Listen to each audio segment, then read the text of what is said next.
자, 정권 교체를 위한 싱크탱크 352회 방송 시작하겠습니다. 지금 제 앞에 두 분 나오고 계십니다. 이상구 복지과 소사이어티 운영위원장님. 예, 반갑습니다. 이상우입니다. 예. 요즘 방송하시는 게 재밌으신 것 같아요. 예, 올해 화색이 돌아죠. 예, 반응도 좋고 아주 재미있습니다. 예. 그렇죠. 끝나고 나서 연락이 많이 오십니다. 예. 자, 그리고 지금 민진규 소장님 나오고 계십니다. 예, 안녕하십니까. 민진규입니다. 예. 민진규 소장님 같은 경우는 우리나라의 거의 시그니처에 가까운 예, 국정원과 청와대 경호실에 제자들이 어마어마하게 들어가 있는 바로 그런 분이라는 말씀을 드려보도록 하겠습니다. 자, 복지과 소사이어티 후원도 좀 부탁드릴게요. 지금 023272-2353 전화하시면 후원하실 수 있습니다. 많이 필요 없고요. 전화하셔갖고 한 달에 10,000원씩만 정기 후원할게요 하셔도 되고 일시 후원하겠습니다. 내가 지금 복권을 맞았는데 내가 지금 한 30억 됐는데 그중에 1억 기부할게요. 이것도 괜찮아요. 가능하죠? 네. 아, 좋죠. 023272-2353 전화 꼭 한번 해보시기 바라겠습니다. 자, 본격적으로 출발하겠습니다. 자,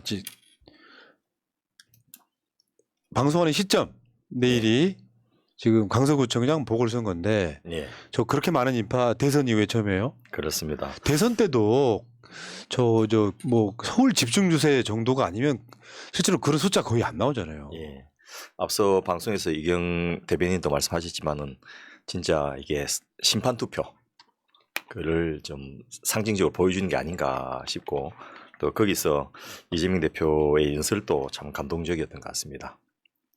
그 부산에서는 이 정도 되면 그 판이 디비졌다 이렇게 표현을 합니다. 어마어마하게 같아요. 그게 영향을 주거든요. 예, 선거 때 막 국민의힘 지도부가 막 와가지고 유세를 하는데 불과 앞에 몇십 명 모여 있으면 사기가 떨어져요. 예, 아, 질려나 보다. 그러면 거기 지원 유세 나왔던 지도부도 굉장히 위축이 되죠. 인기가 없구나. 그런데 물론 이재명 대표가 나온 효과도 당연히 있겠지만 정말 끝없는 인파를 보고 나서 아, 이 선거는 이겼구나 이런 생각이 들더라고요. 네, 이기는 것은 뭐 이제 기정사실로 받아들여지고 있는 것 같은데 이긴 이후에 어떤 일이 벌어질까 이런 것들 예상해 보는 게 국민들에게 좀 희망을 주는 내용들이 아닌가 싶습니다. 자, 알겠습니다. 어쨌건 그 이야기는 이제 내일 선거에 투표함을 까봐야 하는 거고. 예, 자, 여러분들 기대하시고요. 자, 뭔가 받고 싶은 마음이 있다면 바뀌고 싶은 마음이 있다면 꼭 내일 저 사람들 동료해서 투표할 수 있도록 도와주시기 바랍니다. 무조건 투표해야죠. 예.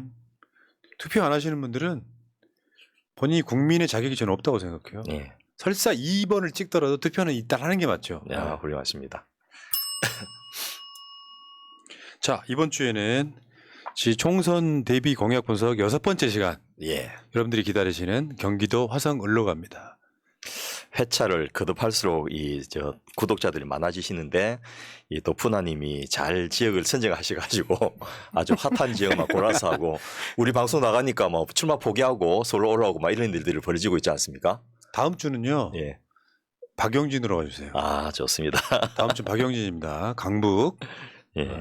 오늘 저희 또 저 자기 지역구 좀 해달라고 바서로 여러분들 오신다는데 그와 상관없이 우리 푸나님의 영도에 따르도록 하겠습니다. 영들이 영부원. 근데 지금 그 경기 화성을이 인구가 가장 많은 선거구라면서요. 예, 전국적으로 유권자 숫자가 30만 6,900명이니까 단일 선거구로는 제일 많은데 이 선거의 하한선과 상한선이 있지 않습니까? 그래서 대법원에서 유권자의 표가 등가성을 가져야 된다 해서 가장 적은 지역하고 가장 많은 지역의 차이가 많이 나지 않도록 그 규정을 해놨는데 이미 그걸 넘었기 때문에 여기는 일단 저 분구가 되는 게 기정사실화되어 있습니다. 그러면 화성 갑을병이 있는데 예, 거기에 정이 하나 생긴다는 거죠. 예. 숫자가 그러니까 이런 거죠. 서울 또는 경기 수원 같은데 많이 살고 있던 분들이 신도시가 생기면서 상당수가 이제 예, 화성 등으로 가는 그런 거죠, 지금. 그렇습니다. 그리고 여기 현재도 거주하고 있는 인구들이 30대, 40대가 줄다 보니까 굉장히 진보적인 투표를 나타내고 있어서 뭐 이현 의원이 사실은 좀 힘 안 들이고 그동안 그런 인구 구성에 편성해 가지고 좀 편하게 계속 연속 당선됐던 그런 점도 있지 않겠나 싶습니다. 그 경기도에서 가장 큰 지자체 하면은 일단 고양이 있을 거고, 예. 용인 있을 거고, 예. 성남 있을 거고, 예. 수원 있을 예, 거고, 예. 화성도 엄청 큰 거죠. 그러니까 예. 지금은. 앞에 말씀하셨던 네 군데가 다 이제 100만으로 특례시가 됐는데 화성이 이제 그에 버금가는 정도로 지금 늘어나고 있는 중입니다. 그러니까 진보세가 매우 강해서 사실은 거저먹듯이 했다. 그렇게 쉽게 당선되는 곳이라면 치열한 경쟁을 해야 되는데 예. 제가 알고 있기에 이원욱도 아마 지난 선거 때 단수공천으로 알고 있거든요. 예, 처음 당선됐던 것 자체가 이제 기회를 좀 잘 탔던 케이스죠. 19대 때 처음 당선됐는데요. 본래 이분이 이제 성북구에 집이 있어가지고 그쪽에 나왔다가 떨어지고 나서는 이제 방향을 틀어서 이쪽 화성으로 왔는데 그 이전에 화성은 소위 말해서 여러분 저 살인의 추억 이런 배경이 생각날 정도로 시골이었거든요. 그러다 보니까 계속 보수적인 그런 분들이 당선돼 왔는데 이 화성군이었습니다 옛날에. 그때 박지원 이 민주당에 있는 박지원 전 의원이 아니고 영신여고 이사장 하는 기업가 박지원 의원이 이제 민정당 소속으로 당선됐고 그게 13대입니다. 14대에는 오산하고 화성을 합쳐가지고 정창현 의원이 당선됐고 그때는 민주자유당 이름이었고요. 그다음 15대 때는 이 박신원 의원이 당선됐는데 그 다음부터 이쪽이 신도시 개발이 막 되면서 이제 새천민주당의 강승구 의원이 또 당선됐는데 이 17대부터 이게 이제 좀 문제가 생겼던 게 안병엽 의원이라고 여러분 기억하시는지 모르겠는데 정통부 차관도하고 장관도 했던 이분이 이제 17대에서 열린우리당으로 당선됐는데 선거법 위반으로 2년 만에 낙마하고 재보궐선거가 되어서 여기에 이제 고이선 의원이 한달령 의원 당선됐는데 이때부터 여기가 굉장히 인구 구조가 바뀌기 시작했고요. 그 다음에 18대 박보안 의원이 한달령 의원을 당선됐는데까지가 이제 보수 쪽이었고 그 다음부터는 이원 의원이 세 번에 걸쳐서 민주당 이름으로 당선됐던 곳이 바로 화성을입니다. 그러니까 아까 제가 말씀드렸던 단수공천 30곳 명단 한번 잠깐 보겠습니다. 예. 여기에는 물론 단수공천할 수밖에 없는 사람들이 있어요.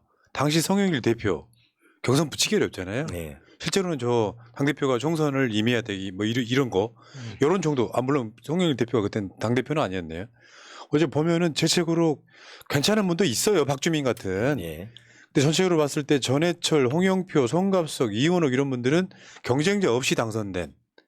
그러니까 완전히 그 지역에서는 도전자를 사실상 없이 정치를 해왔던 사람들이다 보니까 사실 그런 거 아니에요? 이재명 대표 체포동의안 가결도 숨어 있는 곳에서는 뭐냐면 나를 감히 쫓아내려고 그래?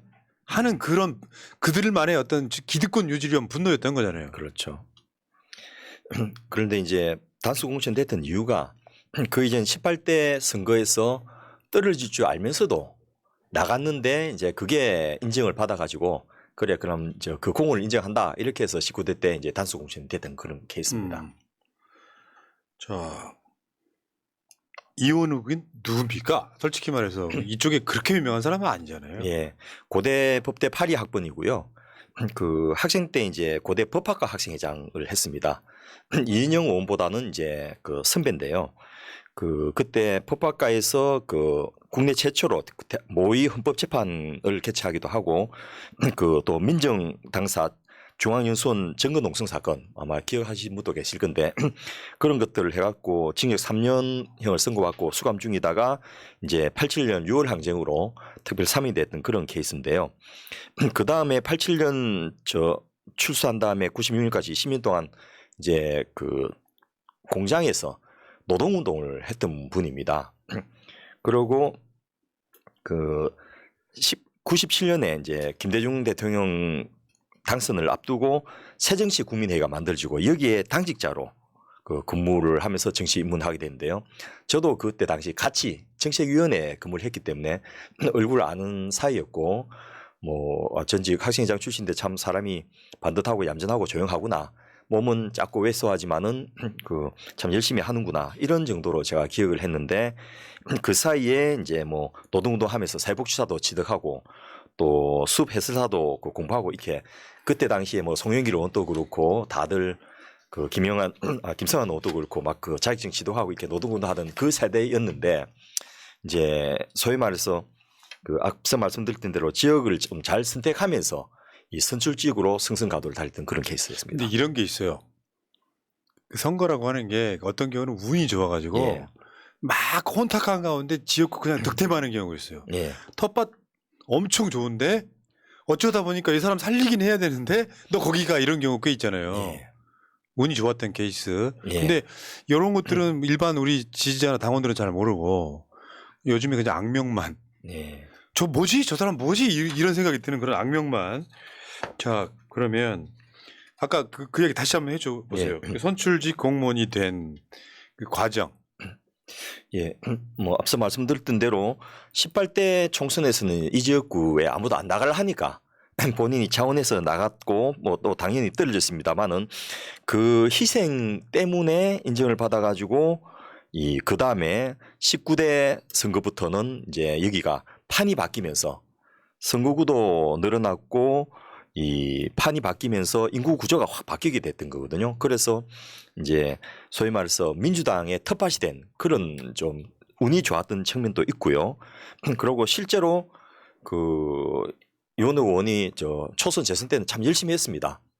저도 같이 일했던 그 인연도 있고 해가지고 열심히 하는 것들을 옆에서 지켜볼 수가 있었는데 그 이인영 의원이 이제 그때 고대법대 학생회장 할 때 한 2년 더 선배였으니까 그런 인연으로 그 이인영 의원이 원내 지도부가 되면서 이 본인이 고 원내 수석 부대표로 역할을 하면서 그 저 패스트 트랙으로 공수처법, 검찰개혁법, 유치원산법 같은 것을 통과하는 이런 데도 굉장히 기여를 하고 또 국회에서도 여러 가지 활동을 많이 했는데 국회 세계 한인 경제 포럼 또 그 국회 포용국가 ESG 포럼 대표 또 이 한 조지아 의원 친수협회 회장 또 노무현 재단 기획위원 이렇게 굉장히 의정 활동과 그 대외 활동도 굉장히 열심히 했던 분이고 제가 특히 기억나는 게 이분이 그 수소 경제에 대해서 수소 발전에 대해서 신재생 에너지에 대해서 백과사전이라는 이름의 책을 3권이나 썼습니다. 아, 전공이 그거네 그러면. 예, 아니 본래 이제 전공은 당에 있을 때도 노동 쪽에 일을 하고 했는데 이 그 배지 달고부터는 이 신재생 에너지 쪽으로 그 아이템을 잡아갖고 꾸준히 해오고 또 제가 이 신재생 에너지 관련된 세미나나 포럼 같은 거 할 때 이 이원회 의원의 책이 인용되고 뭐 이런 것들을 보면서 아 참 국회의원이 이 좀 남들이 관심 안 가지는 그 이런 파트를 하기 어려운데 꾸준히 해오는구나 하고 참 저 좋아했던 그런 분이었는데 문제는 이분이 이제 선수가 높아지면서 바뀌더라는 거죠. 예, 그러니까 국회의원 때 전공이 이제 신재생 에너지 이런 거였었는데 그쪽에는 별로 관심이 없고 있잖아요, 저 원자력 관련해 갖고 예, 핵발전소 관련해 가지고 전문성 있는 국회의원들이 있잖아요. 예, 그것처럼 신재생 에너지의 전문성을 이원욱이 가져갈 수 있었으면 좋았을 텐데 예, 저 이런 건 전혀 뭐 알려지지 않은 상태에서 이재명 대표 디스하는 쪽에 이제 그런 느낌이고요. 특히 이원호 의원이 이제 별로 인기가 없었던 국회 정각회라고 그 국회의원들 불자 모임인데 그쪽에 민주당 대표를 했었습니다. 그래서 이 불교 쪽하고 민주당을 연결하는 역할도 했는데 지난 대선이나 이런 데 보니까 거의 활동을 안 해가지고 불교포는 전부 국민의힘으로 가는 그런 데도 또 좀 안타까운 일이 있었습니다. 근데 그 2020년에 전당대회 최고위원 출마해서 6위 낙선한 거. 예. 그게 아마 좀 결정적으로 그 인생을 바꾼 또 하나의 계기가 됐던 것 같은데요. 본래 이제 그 고대 그 정세균 의원의 고대 후배라서 정세균 계열로 분류됐고 이 고대 또 해병대 뭐 호남 이렇게 3대 우리나라의 인맥이라고 이야기할 정도로 그 정세균 의원은 참 뭐 국회의원장 할 때도 그 후배들 잘 챙겨주고 이렇게 한 거로 유명하신 분인데요. 어쨌든 정세균 계열로 활동하다가 이제 17년 그 대선 경선 때는 이 다른 정세균 계열들이 전부 문재인 후보를 지원했는데 이분은 그걸 안 했어요. 그래서 이미경, 최재성 이런 의원들이 전부 그 문재인 후보 지지로 돌았었는데 나는 당의 후보가 결정되면 좋겠다 이렇게 유보적인 입장을 보이더니 20년 그 최고위원 선거에서 이 갑자기 말 실수를 한 거예요. 뭐냐면 그때 이제 이 경남도당 그 경선에서 연설을 하면서 정권 재창출을 통해서 그 문재인 정부를 성공시켰다 이렇게 해야 되는데 정권 교체를 이뤄 문재인 정부를 성공시켰다 이렇게 말실수를 해가지고 이 친문들한테 찍혀갖고 유기를 해버린 거예요. 그래서 그냥 저 낙선도 아니고 유기로 낙선하니까 이제 화가 나신 것 같은데 그 다음부터 그때도 대의원 득표율은 또 1등이었거든요.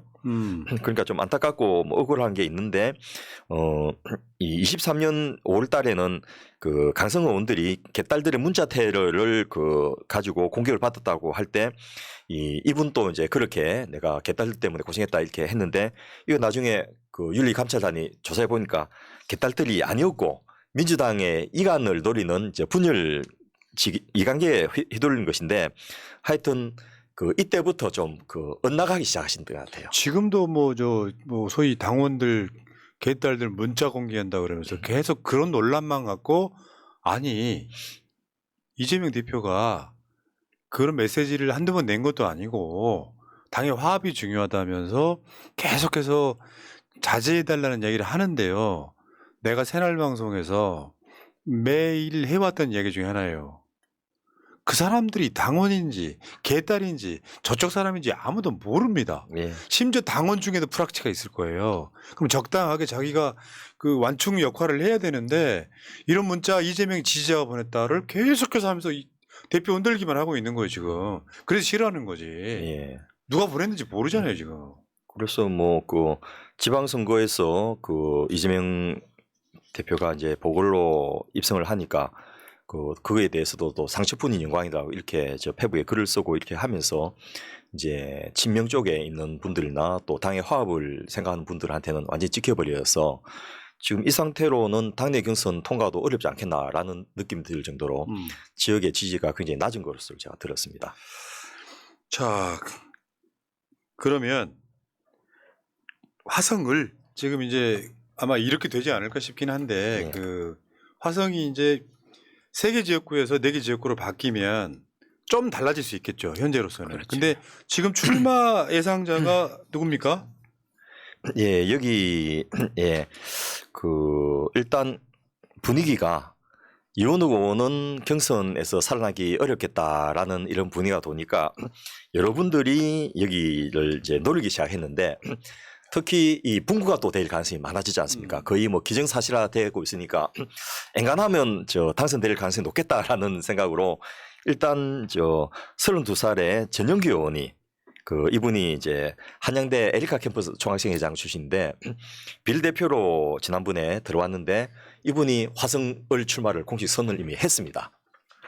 그리고 그 판을 좀 바꿔보자라는 그 지역 주민들의 의견을 받아가지고 그 상당히 좀 인기를 얻고 있는 것으로 제가 들었고요. 그때 당시에 비례대표 16번이어서 사실 좀 어렵게 가까스로 당선됐는데 여기를 지역구로 선정을 했고 또 전 화성시장 하던 서철모 씨도 그 화성시 을해 지역구에서 출마를 준비 중인 상태고 또 최재성 전 의원 또 화성 출마 가능성이 왜냐하면 이 판이 지금 좋아지고 있으니까 그 기본만 하면 될 수 있겠다라는 느낌을 주면서 그 상당히 그 당내 경선이 심각해지고 있는 이런 상황이고요. 지금 그 올해 1월 31일이 이제 선거구 획정의 기준일인데 이날 인구 상한이 27만 1000명이고 하한이 13만 명인데 지금 30만 명이니까 상한을 이미 넘었지 않습니까? 예. 무조건 분구는 이제 기정사실화 돼 있는 거예요. 지금 여기 그 출마 예상자 중에 더 있겠죠. 근데 예, 진석범이라는 예, 그 지금 그 저 대한민국에서 저 동물 복지 뭐 이런 쪽에 예. 굉장히 관심 있는 그런 분 같아요. 지금 동탄 복지 포럼 뭐 예, 하고 있는 분도 있어요. 우리가 뭐 미워해서 안 낳는 게 아니라 예. 여러분들이 있기 때문에 예. 저희가 그냥 언론에서 언급된 분들만 스캐닝 하다 보니까 뭐 다 언급 못 했는데 또 우리 방송을 들으시고 굉장히 예민하게 누구를 더 밀어준 것 같아 이런 이야기 하는데 많아요. 우리는 예. 그런 거 없어요. 전혀 그런 거 없다는 거 미리 말씀드립니다. 다만 이 지역구 공약 분석하는 것을 예. 우선순위를 내가 정하고 있어요. 아, 그렇습니다. 문득 떠오르면 뭐 영감을 받아가지고 다음은 박영진 이렇게 되는 거니까 예. 아무런 사심 없다는 말씀을 예. 드리겠습니다. 자, 그래서 앞서 말씀드렸던 대로 이 인구가 일단 가불병 3개 합쳐서 91만 명이거든요. 곧 100만을 바라보고 있는데 이 4개 선국을 갖고 있는 부천이 78만 명이고요. 안산이 64만 명입니다. 와. 그러니까 91만 명이니까 당연히 이제 이 화성이 가능하지 않겠나 싶어서 화성을이 8만 152명, 화성병이 3만 1,000명을 초과했기 때문에 요걸 두 개 합쳐가지고 병 더하기 이 증까지 가는 이런 형태로 지금 다시 나눠질 가능성이 높습니다. 실제로 화성 가보면 굉장히 넓죠. 화성 예. 자체가 바닷가도 있고. 뭐 도농복합도시라 네. 가지고 아직 개발 안 된 데도 많이 있어갖고 그거 다 개발되면 인구 150만도 충분히 수용할 수 있을 만큼 어마어마하게 큰 도시입니다. 최근에 이제 우리가 화성 무슨 뭐 사건 이런 것들을 기억하지만 예. 실제로 경기 뭐 남부 뭐 저쪽에서 신공항 바뀌었어요. 신공항도 하고 예. 예.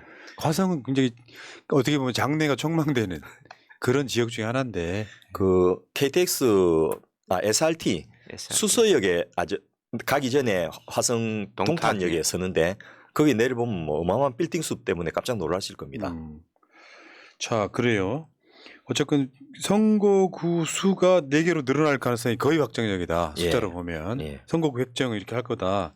그러면 이제 지금 저 출마하시려고 하는 분들 중에 어떤 분은 새로 생긴 대로 또 가고 그러겠네요. 예. 그래서 일단 인구가 제일 많은 화성을을 중심으로 활동을 하다가 선거구 획정이 확정되면 이제 협의해가지고 나누게 되지 않겠나 싶습니다. 자, 그렇고 국민의힘에서는요. 예, 지난번 이 이원욱 의원하고 대결했던 후보가 이제 임병배 후보인데요. 지금 현재 국민의힘 당협위원장을 맡고 있고 이분이 이제 이명박 시절에 청와대 행정관 지냈고 박근혜 정부 때에서는 국립공원공단 상임감사를 했고 또 한국에너지공단 감사 같은 걸 하면서 이제 선거를 준비 중인데 지난번에 이원욱 의원한테 30%나 큰 차이로 패배를 했고요. 또 구형모 전 화성시의회 의원도 이분도 나이가 40밖에 안 된 분인데 이 83년생입니다. 여기도 이제 지난번 선거에서 화성시장 후보로 나왔기 때문에 이번에 국회의원으로 다들 나오지 않겠나 이렇게 생각을 하고 있는데 뭐 국민의힘 후보들은 아직은 별로 힘을 못 받고 있는 이유가 이 지역이 계속해서 민주당 성향이 강하기 때문에 아마 당내 경선이 곧 당선이 되는 그런 형태로 될 가능성이 높습니다. 자, 여기까지가 이제 예. 개요였어요. 그렇습니다. 지역구 개요. 자, 이원욱의 의정활동 실적 한번 보겠습니다. 일단 뭐 의정활동은 법안으로 해야 되겠죠. 예. 소장님 좀 해주시죠. 이원욱 의원이 제출한 법안은 총 91건입니다. 그렇게 뭐 열심히 안 했다고 보기는 어렵습니다. 대부분의 국회의원들이 한 60건에서 한 100여 건, 90건 사이 정도를 법안들을 제출하는데 문제는 가결된 게 몇 퍼센트냐 이렇게 보여야 되는데 원안 가결이 1건이고 수정 가결이 3건, 총 4건밖에 안 됩니다. 철회가 3건이고 폐기한 게 17건, 계류된 게 67건입니다. 그래서 실제 가결된 법안은 4건의 4.4%에 불과하니까 사실상 법안을 통과하기 위해서 그렇게 노력했다 보기는 좀 어려울 것 같습니다. 근데 이게 신기한 게 중진 의원이 되면 이런 노력들을 많이 안 하는 것 같아요. 예. 그냥 형식적으로 여러분들 법안 통과 이야기를 잠깐만 해보면 뭐 새로운 법안을 갖고 막 새로 만들어서 통과시키는 경우는 거의 드물고 원래 있던 법 중에 살짝 바꿔가지고 예. 대표 발의하면 다 그게 실적인 경우가 많잖아요. 맞습니다. 이번에 이원욱 의원이 통과시킨 것도 수년기술장려법 같은 경우에는 이제 개정안으로 통과시켰는데 지식재산기본법이라든지 천문법 개정안 같은 것들은 사실은 이 본인이 해당 상임위원회에 있었기 때문에 과학기술통신위원회에 있었기 때문에 또 3선이기 때문에 대표 발의해서 이렇게 된 것이고 특히나 이제 일본 정부의 후쿠시마 방사능 오염수 안전한 처리 및 국제적 동의 절차 확립 촉구를 위한 계리안 이것도 일단 카운팅할 때는 법안으로 되는데 그렇습니다. 예, 이때는 외교통일위원회에 있었기 때문에 본인이 대표 발의해서 그냥 거저먹은 그런 찰난 밥상에 숟갈을 올리는 이런 케이스라서 그 최근 21대 국회 들어와서는 그렇게 의정 활동을 열심히는 안 하지 않는가라고 그러니까요. 예상을 할 수 뭐 있습니다. 이원욱의 21대 의정활동 실적은 가결된 법안 4건 4.4% 플러스 이재명 디스 200건 뭐 이런 거네요. 다른 쪽에 그 관심이 좀 많고 애초에 그 순수하고 열정적이던 그런 모습은 그 사이에 많이 사라진 것 같습니다. 그렇다니까요. 어느 날 갑자기 그런 얘기 되게 많이 해요. 이원욱이 변했다. 예. 희한하게 변했다.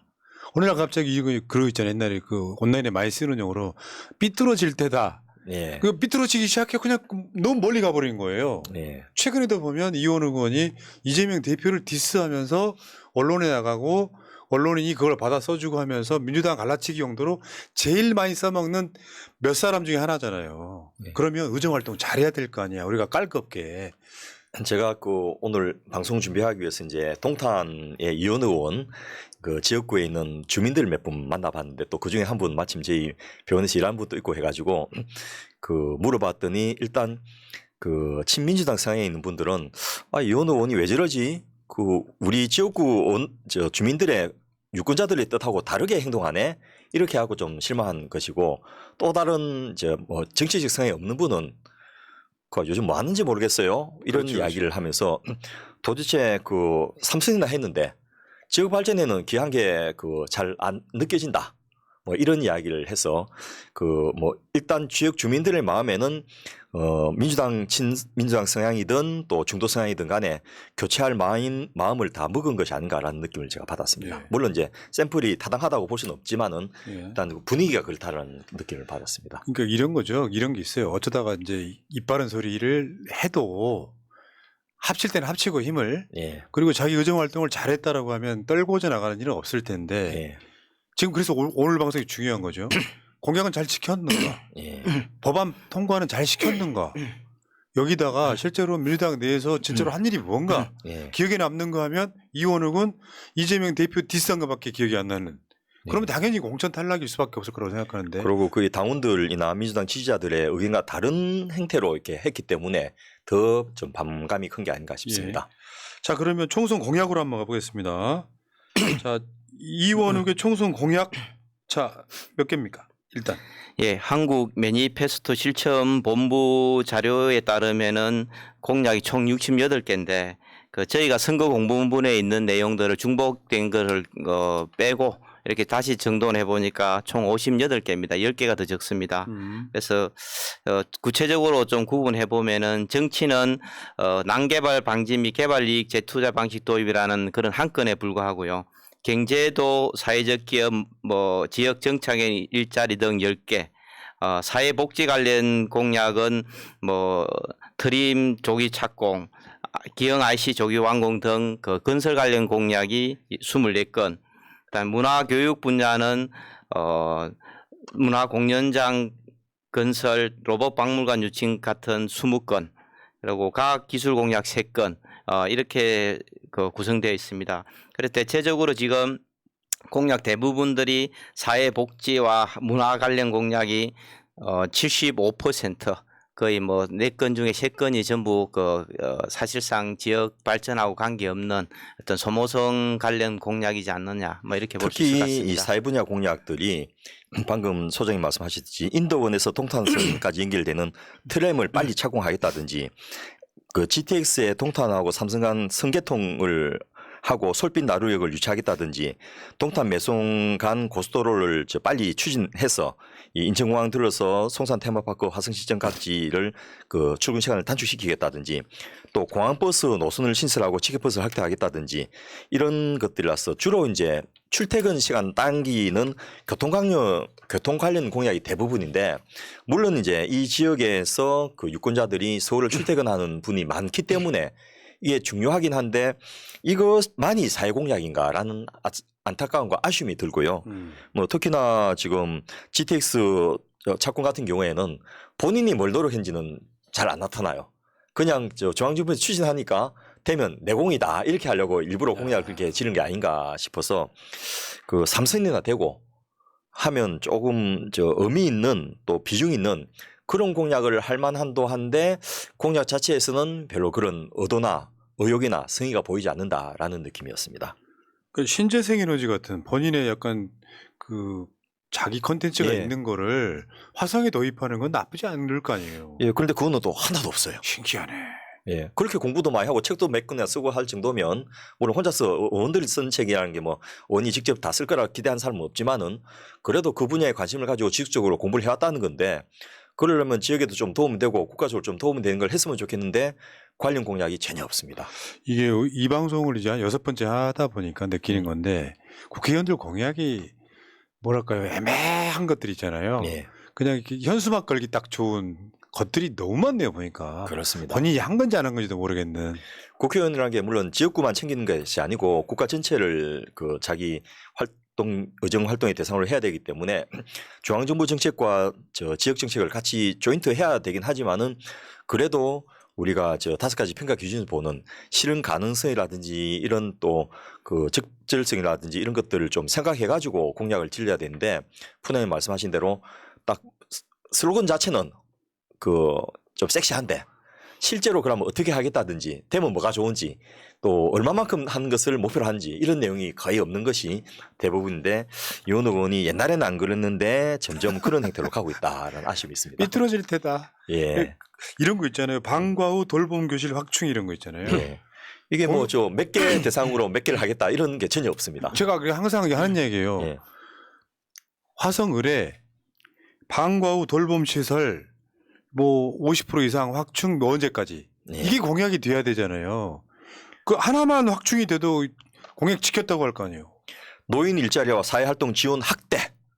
그러니까 뭐 어떻게 하겠다는 것도 없고 얼마나 하겠다는 것도 없고 확대되면 뭐가 좋은지 그 확대해서 뭘 얻겠다는지 이런 게 하나도 없고 지역사회 통합 돌봄센터 확충 이런 공약이 있는데 왜 이러냐면 여기 젊은 인구들이 많다 보니까 어린이집 유치원이 갑질을 합니다. 다른 데서는 보통 원생을 못 구해갖고 난리인데 여기서는 원생이 미어 터지니까 골라서 받을 정도로 이렇게 심각하거든요. 그러니까 공공보육이라든지 육아종합지원센터라든지 이런 것들이 굉장히 좀 어필하는 공약인 건 맞습니다. 그런데 안 될 경우에도 내 책임이 아니라고 그 미리 선수를 치는 건지 구체적인 내용은 한도도 없이 그렇게 질러만 났습니다. 여기서 눈에 띄는 게 대학병원 유치네요. 대학병원. 예. 대학병원이요? 유치됐어요? 뭐 진짜 아직까지 안 예. 됐습니다. 예. 임기가 이제 좀 6개월밖에 안 남았는데 뭐 유치하겠다라는 말도 안 나오고 있는 그런 MOU 상황이고요. 체결도 안 된 거죠. 예. 참, 예. 그리고 지역에 사실 대학병원이 필요한 지역은 아니거든요. 이쪽 지역이. 그래서 뭐 인접한 수원이라든지 이런 데로 멀지 않은데 대학병원보다 실제로 지역 주민들을 위한 이 보건 서비스라든지 또 어린이 관련된 그 의료 서비스라든지 이런 것들에 대해서 좀 더 집중을 했으면 하는 아쉬움이 있는데 그런 거는 별 돈 안 들이고 또 지자체장하고 마음 맞춰서 의지만 있으면 얼마든지 할 수 있는 부분인데 그런 내용은 거의 없이 이렇게 좀 그 슬로건 걸기 좋은 대학병원 유치를 공약으로 하겠습니다. 이런 정도까지밖에 없는 게 아닌가 싶습니다. 그러면 저는요 민주당 뭐 떠나서 국민의 마찬가지고 이런 호황된 공약은 빼야 돼요. 예. 그러니까 본인이 이재명 대표를 디스하는데 맛이 들려서 그런지 모르겠지만 공약은 이재명처럼 할 수 있는 것만 공약으로 걸어서 그 공약 이행률 98% 찍어야지 난 맞다고 생각하거든요. 할 수 없는 거를 당선되려고 거짓말하는 것밖에 더 돼요. 국민들이 안 챙기니까 계속 그런 게 반복되고 있는 것 같습니다. 사실 아무도 아직까지 공약을 제대로 챙긴 사람들도 없고 그런 시민단체도 없다 보니까 사실 새날이 처음으로 이런 것들을 하는 것 자체가 상당히 의미가 있는 것 같습니다. 제가 보니까 저도 이제 서당계 3년 이런 느낌으로 요 공약 전체를 쫙 보니까 이게 공약이야? 이런 생각이 들 정도의 것들이 굉장히 많네요. 예.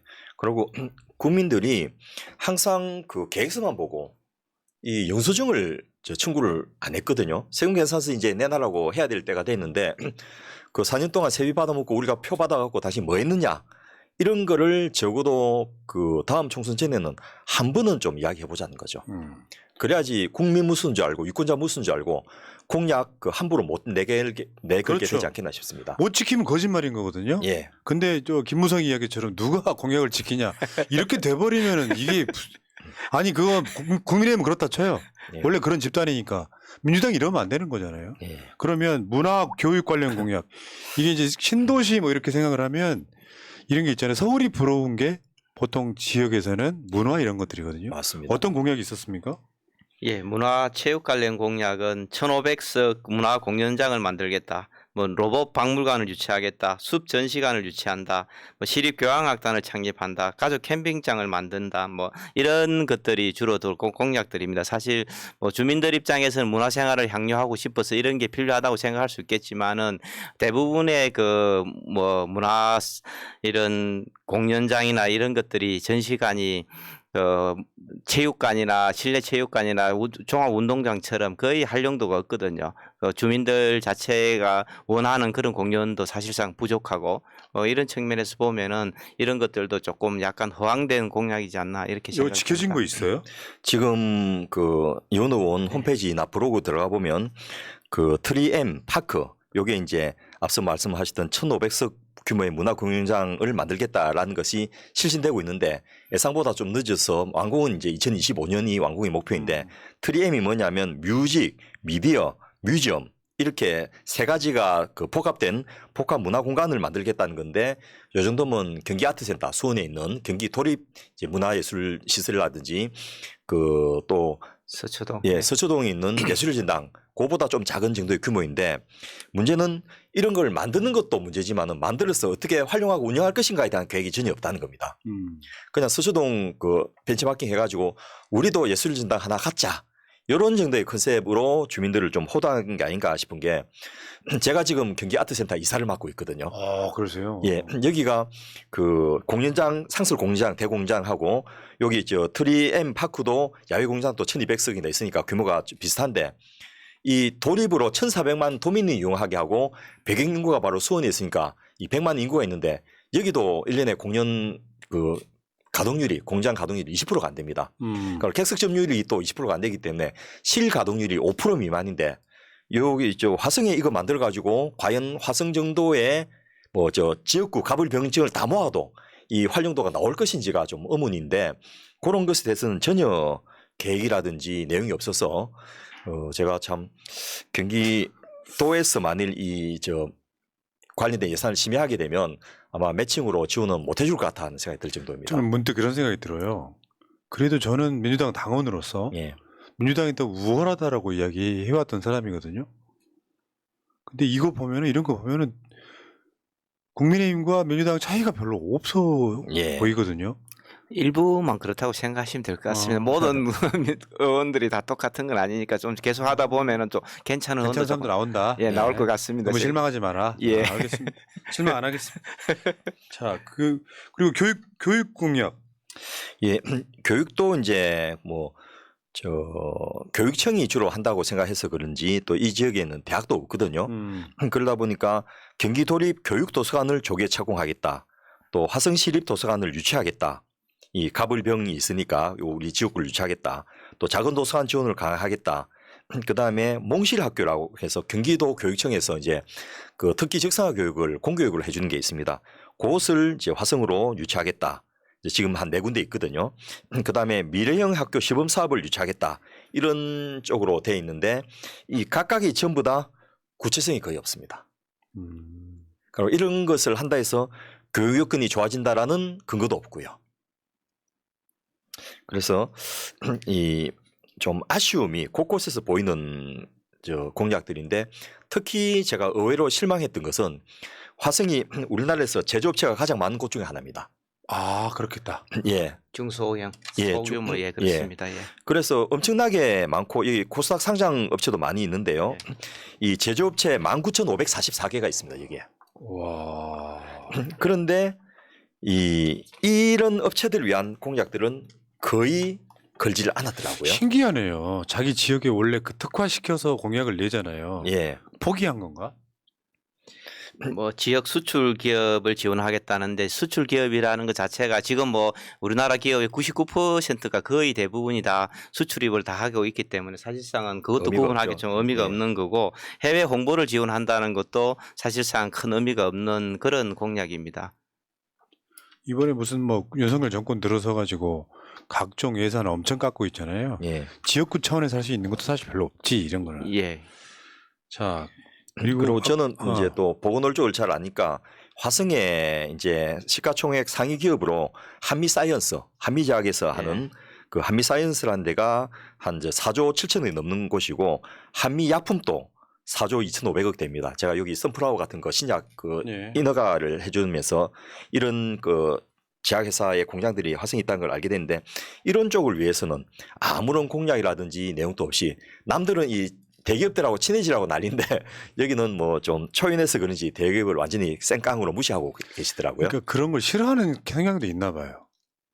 본인 스타일이 노동운동하고 그래갖고 친기업 쪽에는 좀 느낌이 좀 없는 것도 그런데 얼핏. 일단 배지 달았으면 뭐 저 대기업이든 중소기업이든 그 지역을 위해서 다 그 좀 지원할 수 있도록 해줘야 되고 특히 이런 기업들이 지역 주민들에게 도움이 되도록 하는 역할을 좀 해야 되는데 경제 관련 공약이 대부분이 이 사회적 경제 이런 쪽입니다.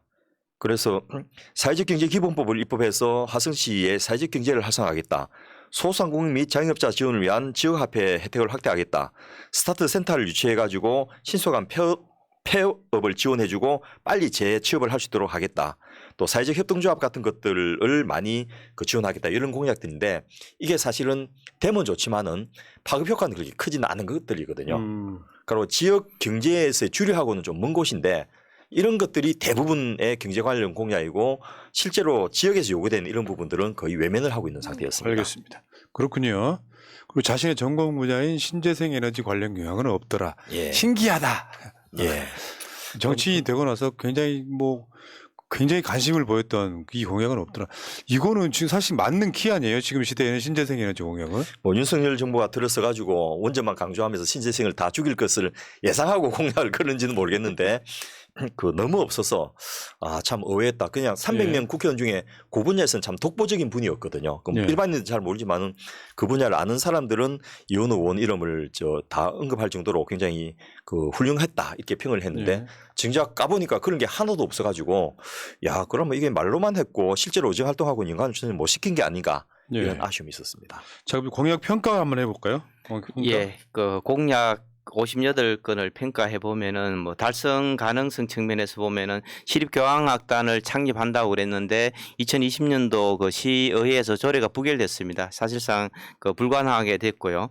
사회적 경제 기본법을 제정해서 사회적 경제를 활성화하겠다 했는데 관련 법률을 발의조차 안 했기 때문에 그걸 하로 평가했습니다. 예, 달성 그렇습니다. 가능성 예. 하.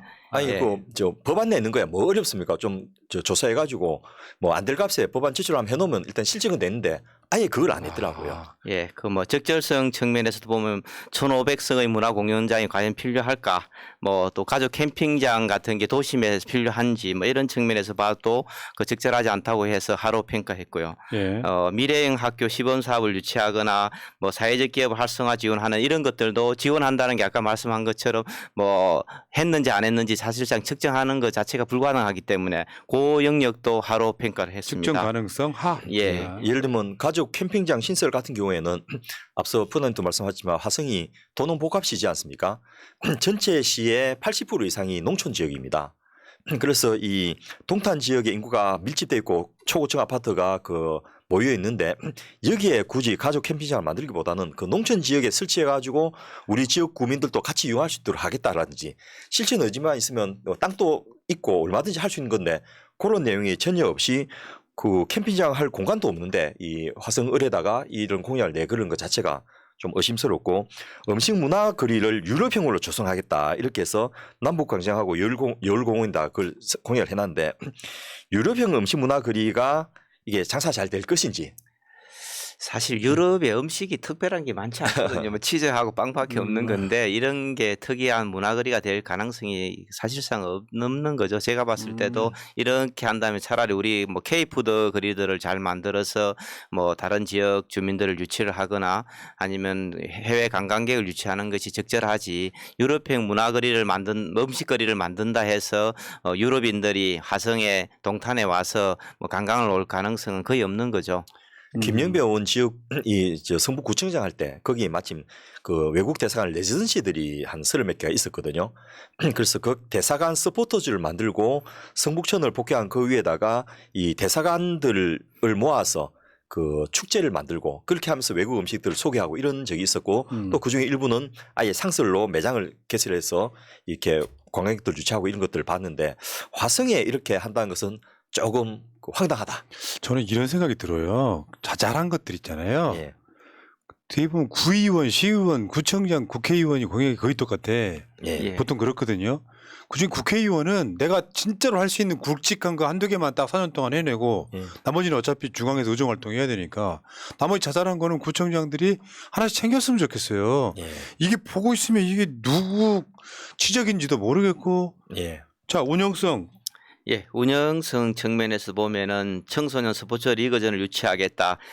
지역 정착형 청년 일자리 사업을 하겠다. 뭐 이런 부분들인데 지역 정착형 청년 일자리라는 것도 상당히 모호하고 지역 공무원들이 하기에는 좀 적절하지 않아서 이 부분도 하로 평가했습니다. 그리고 스타트 센터를 통해서 소상공인하고 자영업자들이 신속한 폐업을 할 수 있도록 도와주고 폐업이 되면 그다음 다시 재기도 할 수 있거든요. 근데 이거 전문 컨설팅 업체도 쉽지 않은데 공무원 조직에 이거 맡겨갖고 그 뭐 성공한 사례가 있는지 거꾸로 제가 좀 물어보고 싶습니다. 지금 뭐 제가 다양한 225개의 그 지방자치단체에 관련된 공약도 작년에 다 모든 걸 전수조사해서 평가를 했는데 그런 경우에서도 성공 사례가 아직까지 한 30년 동안 없는 그런 공약입니다. 이 부분도. 예. 그다음에 마지막 합리성이요. 예. 합리성 부분은 로봇 박물관을 유치한다든지 숲 전시관을 유치한다든지 한국 최초 테크노랩을 설치하겠다 뭐 이런 내용들인데 사실상 뭐 지역에 아까 말씀하신 것처럼 소기업 소규모 기업들이 12,000개 이상이 있고 뭐 그런 부분들이 있어서 좀 더 첨단화된 4차 산업혁명 관련 이런 기업들을 유치하고 박물관을 하는 것은 굉장히 좀 뭐 도움이 되고 합리적이지만은 사실상 이것도 성공한 사례가 없습니다. 뭐 창원시 같은 경우에서 한 12년 동안 7천억 정도를 투입해서 로봇 박물관을 만들었는데 지금 방문객도 없고 뭐 거의 다 폐허가 되다시피 한 그런 상태입니다. 로봇 박물관은 업그레이드가 굉장히 중요할 것 같은데 관심을 갖고 계속 예산을 투입을 해야 되잖아요. 근데 뭐 로봇 태권브이 옛날에 30년 전에 그거 거예요? 하나 조형 하나 만들어 놓고 그렇게 되어 있습니다. 숲 전시관 같은 경우에도 그 본인이 이제 산림청에서 발급하던 숲 해설가 자격증을 취득하고 실제 공부도 했다고 합니다. 그래서 이걸 해놨는데 공부를 제대로 안 했다라는 생각이 드는 게 숲은 실내에 들어와서 전시관을 할 게 아니고 탐방 지원센터를 만들어줘야 돼요. 그래서 이게 누가 좀 도와준 사람이 제대로 못 도와줬나 이런 생각도 들고 여러분 광릉 수목원 같은데 가보신 분이 있을 건데 거기에 생태탐방 지원센터 같은 데서 설명도 하고 교육도 하고 다양한 프로그램을 많이 해서 이 좀 주말에 돈 많이 안 들이고 가족들이 그 놀러 가고 여행하고 또 자연을 배울 수 있고 할 수 있는 좋은 그런 아이템이 될 수 있는데 이거를 도심에서 전시관을 하겠다.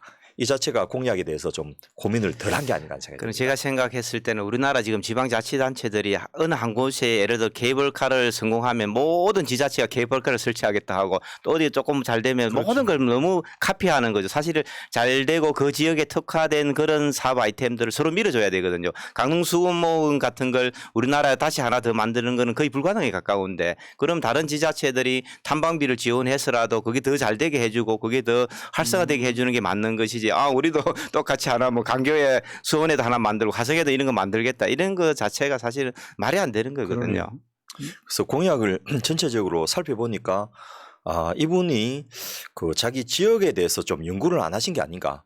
앞서 말씀드렸던 그렇게 엄청나게 많은 중소기업이 있고 또 이 기업들이 조금만 방향을 틀어주고 도와주면 굉장히 판교 테크노파크나 광교같이 잘 될 수 있는 그 가능성을 많이 갖고 있는데 그런 부분은 전혀 공약 제시도 안 하고 아예 언급도 안 하고 있고 또 지역의 요구 중에서 아주 그 표피적인 거 예를 들면 서울과의 교통을 좀 활성화하는 이런 부분은 막 열 몇 개의 공약을 들다가 도배를 하면서 사실 본인이 할 수 있는 것도 별로 없고 이런 걸 보면서 그 지역 주민에 대한 애정이라든지 이런 것들이 많이 식은 게 아닌가. 그 사랑이 변하나요 뭐 이런 말 하는데 변하면 이제 떠나야죠. 근데 제가 이거 하나만 더 말씀드리면은 그 지금 로봇 연구원을 만든다고 그러는데 이거는 지금 한 대구시가 한 10년 이상 아주 주력 사업을 하고 있는데 아마 이거 계속 한다고 그러면은 홍준표 대구시장하고 좀 싸워야 되지 않을까 이런 생각도 좀 듭니다. 추진 가능성이나 추진력만 있다면 못할 것도 없는데 제가 보기에 이분은 지금 이재명 대표 디스해가지고 언론에 나는 재미로서 그정 활동하는 딱 그런 느낌이네요 보니까 지역구에 별로 관심 없어 예, 보이네요. 어느 지역이든 좀 차분하게 지역에 대해서 연구하고 또 지역 주민과 소통해 가면서 지역에 진짜 필요한 것들 또 지역에 앞으로 도움될 것들 이런 것들을 내년에는 공약을 내걸 수 있도록 예. 그걸 하려면 이번에 영수증을 확실하게 요구를 해야 되거든요. 뭐 했냐? 이걸 좀 챙겨보는 기회를 좀 썼으면 좋겠습니다. 또 우리나라 정치 풍토도 있을 거예요. 뭐냐면 지역구 활동 잘한다고 언론에 나는 거 아니니까 예. 당내 분란 일으켜서 언론에 나서 유명한 사람 되는 거 있잖아요. 그 네. 국회의원이 할 짓입니까 그게? 실제로 민주당에서 제가 아까 뭐 푸념하듯이 이야기했는데 진짜 실력 있는 분들 꽤 있을 거예요. 근데 그런 분들은 알려지지가 않는 거죠. 예. 문제는 지금 이분 보니까 초선 정도 때는 굉장히 좀 예. 기대를 받았던 국회의원이지만 언젠가부터는 이제 관심 먹고 사시는 그런 분으로 바뀐 게 아닌가 싶어요. 서른 의원도 실제로는 그 20대는 굉장히 활발하게 활동하시다 21대 바로 그냥 한 90% 이상의 전력이 사라지고 5%도 제대로 활동 안 한 거하고 거의 뭐 유사한 사례가 아닐까 이렇게 좀 보여집니다. 저는 그래서 국회의원들이요, 그 저번에 뭐 3선 이상 금지 뭐 이런 거 있었잖아요. 그런 방향성으로 가야 된다고 생각해요. 국회의원을 직업을 하려고 하면 안 되지. 봉사직이죠. 세비를 받고 있긴 하지만. 그래서 당원들이 끊임없이 당신은 국회의원 자격 없어라고 이 사람을 떨어뜨리는 구조가 돼야 예. 뭔가 열심히 하지. 설마 이원욱은 본인 지역구 공약을 분석하는 방송이 있을지는 생각도 못했을 거예요. 왜냐하면 지상파들도 안 하는 거니까. 그러니까요. 한다고 하면 그 지역에 있는 조그만 언론사들이 있잖아요. 예. 1인 미디어 같은 데서 하겠지만 예. 도와주려고 뭐 이렇게 빨아주기는 해도 진짜로 분석하는 경우는 언론 역할은 거의 없었을 거라고 봅니다. 예. 네, 우리 새날의 공약 분석 방송이 회차를 거듭할수록 이 청취율이 높아져 가지고 그 실시간으로 거의 하루 이틀 사이에 16만 명 또 그 일요일에 올리는 저 단독 편성으로 할 때 14, 5만 명 이렇게 되니까 이제는 적지 않은 파급 효과를 가지게 된 것 같습니다. 네, 알겠습니다. 자, 오늘은 6번째 시간 경기도 화성시 을 이원욱 의원 지역으로 갔고요. 다음 주는 박용진 예. 강북으로 가겠습니다. 박영진. 자, 고생들 하셨고요. 자, 새날은 물러갔다가 내일 낮 방송에 다시 오겠습니다. 여러분들은 지금 이따 7시에 정봉주 TV로 가시면은 또 재밌는 방송. 정봉주 의원이 엄청 준비를 많이 하셨지만 오늘 재밌는 방송이니까요. 정봉주 TV로 꼭 가보시기 바랍니다. 자, 마치겠습니다. 고맙습니다. 감사합니다. 네, 수고하셨습니다. 민주주의 평화 통일 다 죽어간다 이대로는 놔둘 수 없다 자 다시 한번 해보는 거야 자 다시 한번 싸우는 거야 자 손 맞잡고 어깨를 걸고 우리 함께 이기는 거야 자 다시 한번 해보는 거야 자 다시 한번 싸우는 거야 자 손 맞잡고 어깨를 걸고 우리 함께 이기는 거야 자 다시 한번 해보는 거야 자 다시 한번 싸우는 거야 자 손 맞잡고 어깨를 걸고 우리 함께 이기는 거야 자 다시 한번 해보는 거야 자 다시 한번 싸우는 거야 자 손 맞잡고 어깨를